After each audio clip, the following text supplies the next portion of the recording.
Hey guys, I think you're really going to enjoy today's podcast episode. I have a very special guest named Amy who is coming to speak with you. And Amy and I are in a mastermind together. We did some peer coaching of each other and just got to learn more about each other. And the more that she shared her story and what she coaches people on, and I got to see firsthand her approach, then I very quickly invited her to come on the show.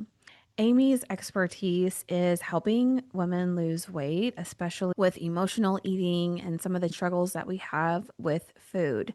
And this can be a very sensitive topic. It's something that several of my clients struggle with.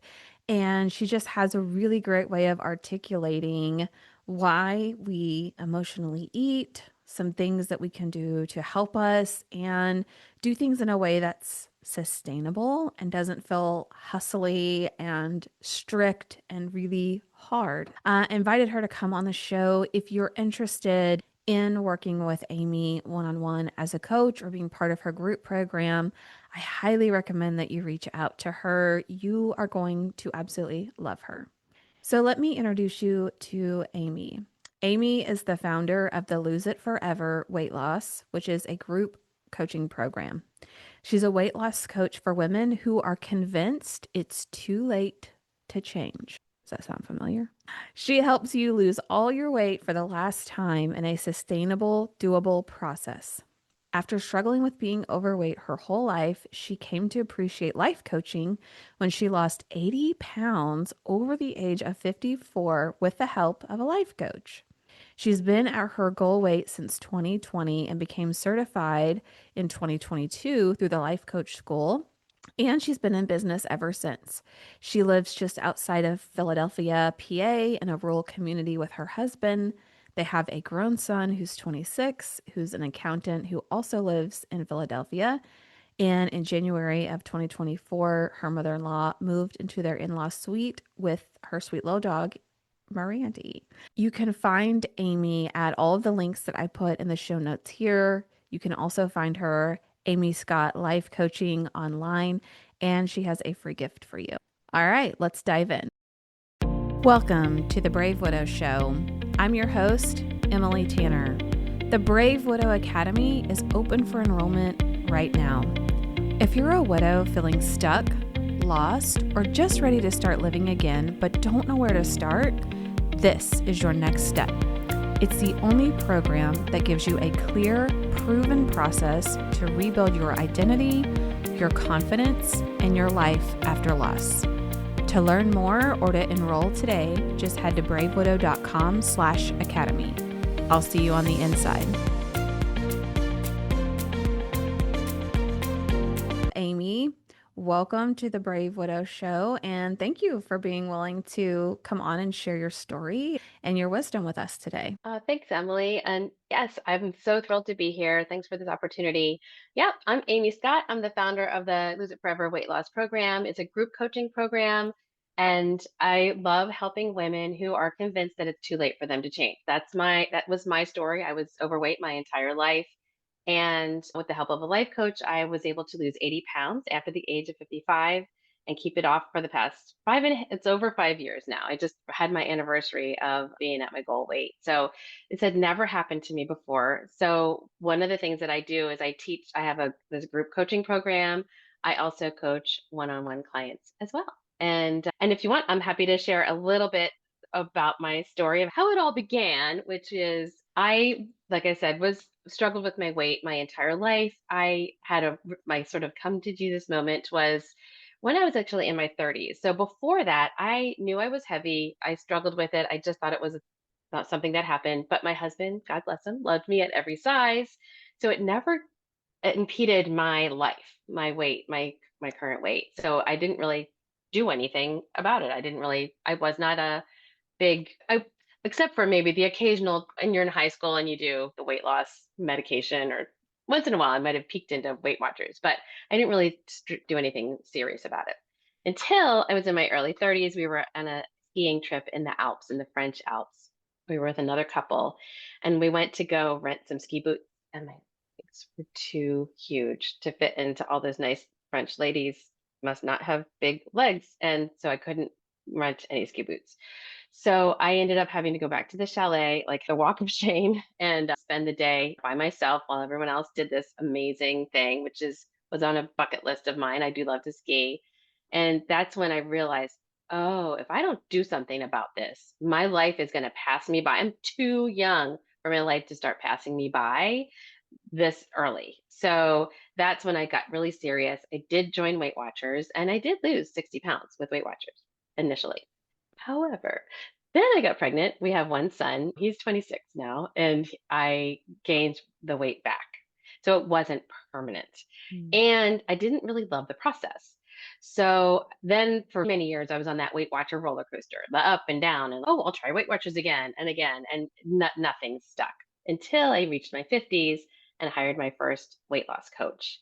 And one of the things I learned was that the weight had very little to do with my age, menopause. It had very little to do with my family history. We have a history of obesity in my family. It had very little to do with Hashimoto's. I have Hashimoto's thyroid disease, and I thought that was my reason for being overweight. But really, I was just eating when I wasn't hungry. I was eating when I wasn't physically hungry and eating for emotional reasons. So that's one of the things I want to talk about today is that basically when you're eating for anything other than hunger, it is an emotional eat. And that's why I spent all those years being overweight. Once you learn to handle the emotions, and that's what I help my clients with, is figuring that piece out so that they can lose all their weight and keep it off forever. That's my Yes. little background. Yeah, Well, thank you for sharing that. I think sure. it's really important for people to hopefully they heard you said in the beginning, like helping women who feel like it's too late. Because it's so easy for us to have an excuse like, oh, I'm over 40, I'm over 50, I'm premenopausal, menopausal, I've never had good genes, my whole family is this way. It's so easy to just tell ourselves a story. And for people in grief, especially, eating tends to swing from either severely undereating to severely overeating or feeling like people turn to that for a distraction or for an emotional reaction. And so I have several clients that are struggling or trying to work through this right now. So I thought it was like perfect timing after we met to have you maybe share some insights on why we turn to food. Like, why is that? Like, it's almost an emotional pacifier, is how I think about it, but why we do that and what are some things we can do to overcome it? Yeah, that's such a great question. Why do we? And I would even go one further, and which is why does it make sense that we do that? So sometimes when we ask, like, why am I doing this? I keep doing the same thing over and over again. What is wrong with me? And that question just isn't the best question because the answer is going to be something like, because you're broken, because you're in grief, because something's wrong with you as opposed to why would it make sense that I turn to food right now? And really exploring that. So that's what I do with my clients is we explore like underlying cause. So the cause versus the symptom. And so usually there's a cause, meaning there's an emotion, a strong emotion that they are trying to avoid thinking about or they're trying to resist. And they do get relief because it does you food can give you an instant hit of relief at first until then the shame and the judgment and the loathing come in. So what makes my program a little bit different is I help my clients to first of all take all that judgment away and just start looking at their food that they're eating. One of the things that I teach is with my sustainability weight loss system is to just start looking at the food without the judgment. If you can just Mm. like notice what you're eating, just notice it. That's all you need to do is just notice it and eat and plan food that you like that you actually enjoy versus being super restrictive and then the rubber band snaps back and then you're like eat everything. So Yeah. that's where the up and down swings come in. But there's no good or bad food. I teach that there's no good or bad food. All food is on the table, but just noticing what you're eating and then planning from there, not planning what you think you should eat, not planning what your friend is doing, just what feels really good in your body and planning from that place. One of the things I offer for my clients is a my daily planning blueprint, which is available for any of your clients, your audience. I'm going to put that in the link for the show notes. That there's this worksheet that I use for that, where it's a basically like a guided journaling worksheet, but it's like part planner, part guided journaling that will help you get to like the reason behind what it is, what's going on. But from there, then we talk about the difference between physical hunger and emotional hunger. A lot of people think that emotions are like, you picture Bridget Jones with a tub of ice cream, like she got broken up with yet again or whatever. And that may be a thing, but loneliness is an emotion and boredom is an emotion. And of course, grief, that's a big emotion. I'm obviously, and that like it might ease that food urge temporarily until the self judgment and loathing comes up.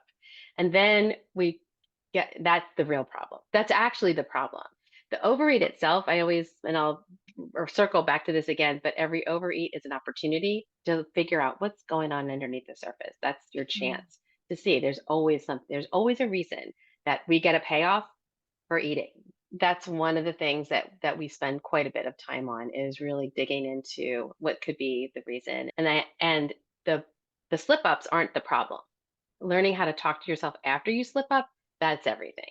Because losing weight while you're beating yourself up down the scale is not going to be sustainable. So that's where I teach my clients to gain their own self confidence in their way of going down the scale. That if they can, most women think that self confidence comes after the weight loss. The truth is, it's the opposite, that self confidence actually is developed first. And it starts with not judging yourself and beating yourself up when you slip up, that kind of thing, keeping promises to yourself, just learning, becoming the person who you want to be. And I teach that with the self confidence cure. I have a process that I teach with my clients that helps them to suss out and build that self confidence before they lose their weight. The other piece that we do spend a little bit of time on is movement. One of the things that's one of the first things I started with was just I needed an easy win. I needed a simple win. And a lot of us as women, especially at my age, I was like, I think I should be further along than I am now. At this point, I should know better or something. But I was very out of shape. I would be winded at the top of the steps by the time I got to the top of the steps. And so I thought, well, can I just walk for 15 minutes? And that's how it all started. So that's what I taught when I talk about the doable movement method. I encourage my clients to start off real small and just keep things very attainable. And then next thing you know, here I am 5 years later. I work out every day, basically. I love working out.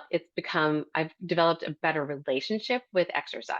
And that's the actual goal, not to become an athlete or to be super sonically strong or whatever, but just to create that better relationship with myself and better relationship with movement and exercise. And then lastly, one of the things that we talk about is when the urge comes. So when that deep urge comes for where you feel like I just like nothing's going to cut it. In fact, I just got off the call with a client who had this very thing happen, and several things have came up as a result of it. One was she's like, I just need to think positively. I just need to move beyond it. Okay, this happened. Let's go on. My belief with the manageable urge method is actually to take a look at it. Okay, why did you have this urge and where could it have been coming from instead of running away from it or just like moving on and saying, what's happened? Oh, but really taking a minute and going, all right, what was it? There must have been a payoff. Why did I think that ice cream was going to be helpful? Why did it make sense? And then you take a look at that. And so with that, I help clients before an urge, during an urge, how to manage what I give them real specific ideas of what to do, and then what to do, how to show up for yourself after you give into an urge, which is everything. Because we're not perfect. We're humans. We're going to mess up. It's going to happen. So the phrase that I just love is that every overeat is an opportunity because that's your chance. That's how you learn. And you're either losing or you're learning. So basically, if you're not losing, you're learning. If you're not losing, then your chances are you are losing your weight. And then, but really that opportunity to learn what's going on is everything. So that's how I set my process up. Oh, you said so much good stuff in there, and I just want to unpack it a little bit. Sure. I think about myself, and even I know a couple of my clients where it's that rubber band effect where you're talking about, okay, it's a Monday, I'm going all in. It's going to be protein and salads and no carbs and just all these things, and I have to be strict. And then when I want to eat something sweet or whatever that is, then it's, oh, I can't even stay consistent and I don't have enough strong willpower and you just want to give up. And Yeah, I think about walking. What I love about your approach is that it's very understanding and good for remedial people like me. That it's not like you're walking into a gym with the gym bros, talking to a ripped physical trainer who's giving you all these supplements and telling you how you gotta change up your diet and stop this and stop that. And it just feels like super intimidating. It's let's meet people where they are and just help them take the next step for them. totally. Yeah. And when you notice that, so again, it's the that thinking feeling that you need to be so strict, but just if you can accept the fact that it's not the food, it's how you're beating yourself up, that's the actual issue, then you and planning the food that you will actually eat, but just eating it with control makes all the difference in the world. Just noticing and saying, "Oh, look, I can eat ice cream, but maybe and enjoy it, or whatever the sweet might be." When you take out the urge, when you take it away and maybe plan it for a different day, all of a sudden it doesn't become so sexy. It's not a big deal. Yes, I can have ice cream. I'm going to have it tomorrow. It's just, yeah, that kind of thing helps. It separates out that we have a lot of emotion attached to food, I think, or we think that the food is going to, sometimes we eat because we're avoiding an emotion. Sometimes we're trying to create an emotion. We're trying to create connection or trying to create closeness with Mhm. another person. And it's not the food that does it. It's actually our relationships, our vulnerability, maybe, or our conversation. But when we put food in that category, it's just too much heavy lifting. That's not food's job. It's never food's job to soothe us, to comfort us, to bring excitement to someone who's bored. That's not, it's just, it's too much heavy lifting for food. That's not what its purpose is. Yeah, I love that. And I think about in particular one of my clients who she's been a widow for a couple and she also is a recent empty nester.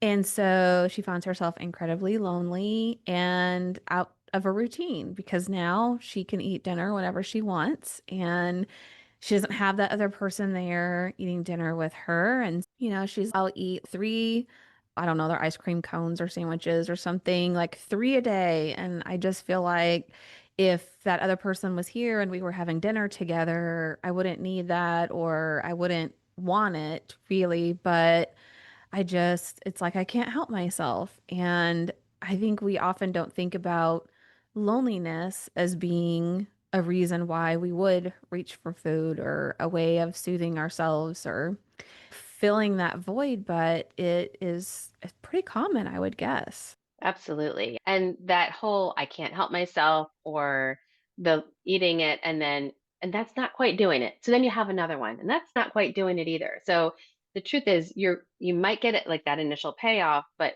really what else is going on there? What else could you do? What else could be true if this isn't really hitting the mark for you?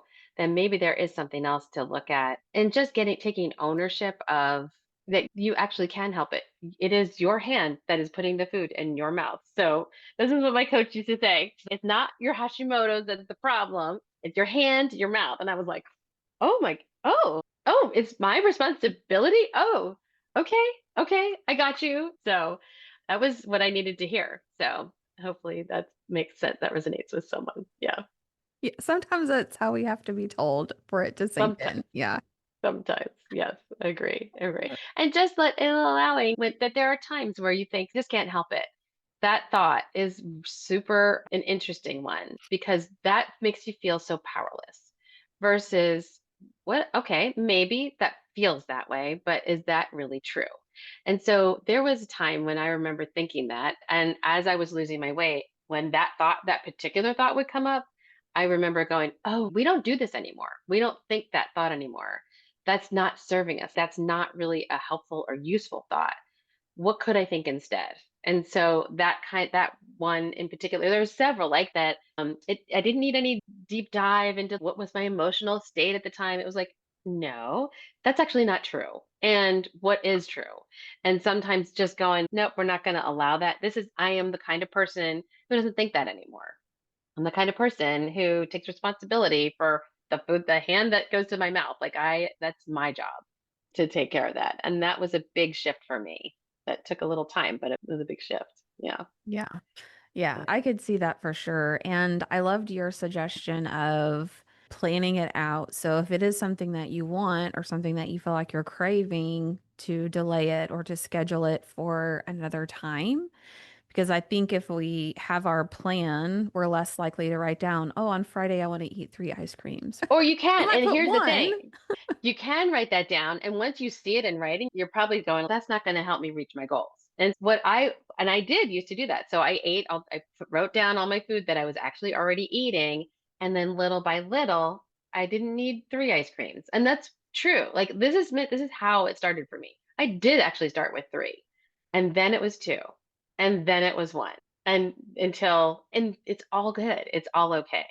It's just when you're eating more than your body needs, or you're eating for an emotional reason. That as you can put down as much as you want. You can plan as much as you want and eat it. Go ahead and eat it as long as you're physically hungry. That's the baseline. The bar to entry is to be physically hungry for it. So yeah, it was a good example. So, yeah. Yeah. So do people ever say they have a hard time knowing when they're actually hungry, or maybe they've numbed it so much that they say, I never feel hungry. Yeah. Do you have any thoughts on that? I do. Yes, that was me for a very long time with Weight Watchers. I don't know if y'all have been on Weight Watchers. They do have this point system, and you get so many points for a day. And once you use your allotment of points up, and I thought it was somebody else's job to tell me how much was good for me to eat. And so there would be some days when I would be starving on the 20 for my 24 points or whatever it was. And other days that I would be like, oh, I'm not really hungry, but hey, I'm definitely going to eat my points worth. And so I lost trust with my body to know what hunger was and what satiation felt like. So on the hunger side, first of all, one of the things I learned, and this was another piece for me that took a little time to unwind, which is being a little bit hungry is not an emergency. I have plenty of extra fat on my body, which is the purpose of having extra fat stores, is to sustain me. So a little bit of hunger doesn't mean you're going to die. I used to think that a little bit of hunger meant that I would be starving or messing up with my metabolism or something like that. Once I got comfortable being just a little bit hungry, that changed everything. And just learning that and I even pushed it a little bit at times, but not waiting till you're overly hungry is part of what I teach. So not getting ravenously hungry, eating when you're just a little bit hungry, and then learning so that's one of the things that we unpack during our talks is what are some of your satiation signals? So hunger seems pretty simple. Most people get what hunger is. Satiation can be a little bit different. It could be a little bit different for different people. And I would say I'm still struggling with it. Like it's a work in progress. It's one of those things. I'll give you a little tip. One of the ones that resonated with me, it took me a little while to find it, which is I'll have a sigh. So you're eating and you'll go, okay. That's how you know you might be done. And that's when you might be looking at your plate going, oh, there's still food on my plate, but you might actually be done. So that's a whole process in itself that I teach my clients of how to get your head around that. Another thing that I look for is if I'm looking for the best bites of something, then chances are I might be getting ready to be done eating. Mm. Or if you're on the hunger side, if you can't concentrate on a task that you're doing because you're so hungry, chances are you really are physically hungry. On the conversely, on the satiation side, once you've been eating and then your mind starts to wander, and your food's not as interesting anymore, that's also a sign that you might be done. So these are just some. I would say it can vary from person to person. And so one of the things we talk about, we have a Facebook group in the private program, a private Facebook group in my program. And so we share, what are some of your signals? What is it for you? Because some people are like, I don't know what you're talking about with this guy. And, it might be a little slightly different from person to person, but we help each other to dial in with that. So that's how Yeah. that works. Yeah, those are some great tips. And I know it takes a while when we're full for that signal to get to our brain of, oh, I'm full. And so we can easily go from I'm hungry to, ugh, I ate too much. But I love those tips and Yeah. ideas for ways that we can catch ourselves and go, do I really need to eat this? Even though I was raised not to waste any food on my plate. That's 'Cause another one. We talk about that a lot. The cost of eating everything on your plate, which is when you're at a restaurant, you don't want to waste the money or you don't want to waste the food at your house. But the real cost is what's it costing you? And the cost in the beat down, the cost in being overweight, the cost of financial cost of wasting money on a scale. There is one other little tip I would love to share with you, and that is the timer trick.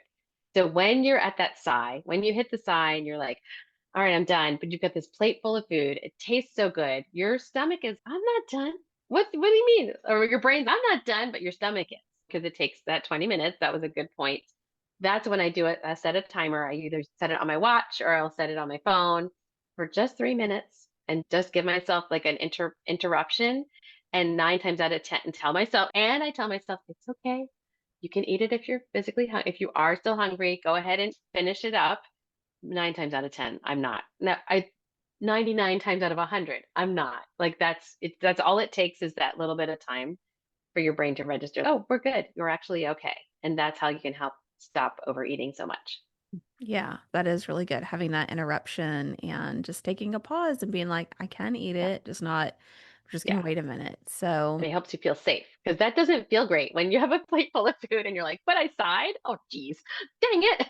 I don't want to stop. can I just hold it in my mouth? Yeah. It's so tasty, yeah. Yep. What about if someone needs help meal planning, or let's say that now they're cooking for one person, which is very different than when they're cooking for 4 or 5 people. Are there things that you help people with meal planning too?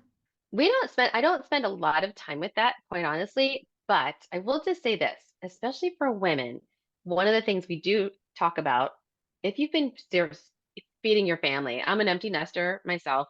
If you've been feeding your family all this time, or you're now just eating for one, is really dialing into what is it that I want? What do I love? And really just asking yourself that question. A lot of women do not know the answer to that question. We don't spend enough time spending on focused on that. I would just encourage you to eat what you love. And if it's McDonald's, fine, eat it, but eat it with control. If it is your favorite fast food, whatever it may be, or if you want to try to experiment with cooking, try that and see if you enjoy cooking in the kitchen. I personally don't. I am not a cook. I'm not a chef. I did have a little cooking show for a period of time, but really when it comes to, I will say one of the things that I do talk about, not so much what to eat or food, but is food prep. So one of the things that I do, especially if you're busy and you're working, and if you're like me and don't want to spend hours and hours in the kitchen, I love to plan my food out like in advance. So I'll prep a bunch of things ahead of time, like on a Sunday. I'll make a bunch of salads ahead of time so I can just go in the fridge. Because when you're hungry, the last thing you want to do is start washing, at least for me, is to start washing lettuce and cutting up vegetables. I would much rather just swing by McDonald's or swing by Chick-fil-A and grab something easy. So I do teach my clients that there is a process, there is a really easy way to food prep, and everybody has different tastes. But the more you can prep ahead of time, the more you're going to serve yourself throughout the week. I always say, my Sunday girl has my Wednesday girl's back. Like once the week starts, and at the end of the day, and you have a very little bandwidth. If it takes more than 5 minutes, I'm not doing it. I'm going to have an ice cream or something. So if it's something that I have to heat in the microwave, it's got to be like 5 minutes, and then I can go get to town and go eat it. That's how I process with for my clients. But we don't specifically, because everybody gets to create your own protocol. For some of my clients, they might have dietary restrictions. They might be on a diabetic. They need to do something special. That's up to them to figure that out. Googling can take you so very far. Some of my clients are on a low inflammation diet, anti-inflammatory diet. Again, they can figure that out. The trick is getting your head around, this will hurt me in my body. And do I want to continue to do this? It's okay if you want to eat it, that's fine, and take the hit. That's up to you. But if you want to try to like change your food, and it doesn't maybe have to be all or nothing. That's another thing I teach a lot about. That rubber band extremism, that is a thing of the past. Like just it's not useful. So try to see can you do something that's in the middle. Maybe add in a little protein here and there. Maybe add in a little fiber and some healthy fat. For sure, healthy fat is something we do talk about, and some vegetables and things like that to like round things out. Can you swap out your French fries for a salad here and there as you're going down the scale? Yeah, as far as that goes, I have lots of ideas, but yes. So I guess the answer is, I guess I do help with that. Anyway, yeah, Yeah. now that I think about it. Just not in the traditional sense That's the of how we traditional think sense. about it. I Yeah. don't give anybody a meal plan. Nobody's coming away with a meal plan for me. Yeah. Like I'm not going to tell them what to eat for sure. Yeah. That's awesome. Who would you say is like your ideal client? Who is the person that, does really well in your program and that typically ends up reaching out to you? Yeah. So anyone, so I don't have a hard and fast rule of an age, but women, only women who have basically been struggling. I love to help women who either there's three different categories. One who's been struggling their whole life, like I have. Another type of woman is someone who didn't ever have a problem with weight until they had children. And then a third level that I've noticed has been coming up lately is someone that has been thin their whole life and then menopause hits and they're like, what the heck? What's going on with my body? So those are the three categories of people that I'm absolutely love to help. But anyone who would love to lose some weight, lose it sustainably and not feel like it's a just painful process. I love my process. It's super easy. It's actually enjoyable to lose your weight and keep it off forever. So yeah, that's what I'd love to help. Amazing. I'll put everything in the show notes, but if you'll share again where people can find you and the best way to reach out to you, that would be great. Sure, absolutely. So I am on Instagram and Facebook.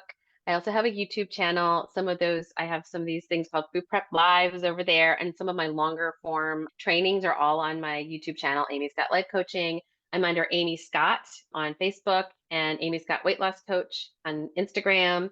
And I'm also on LinkedIn as well. And then, like I said, I'm going to pop in my freebie, which is the daily planning blueprint, which is something I use every day for my weight loss. And your clients are certainly welcome to sign up for that and get the help they need right away. You can get started right away planning your food. Yeah. Awesome. Thank you so much for coming. You shared a lot of really good things that I know people could just implement from listening, but I also encourage them. Like I attended one of Amy's coaching sessions and she really has a beautiful way of elevating you and helping you in a short amount of time without making you feel like crap. So thank you, Amy. You have just a very graceful way of helping people. Thank you so much. This has been my pleasure. I love being here. This is awesome.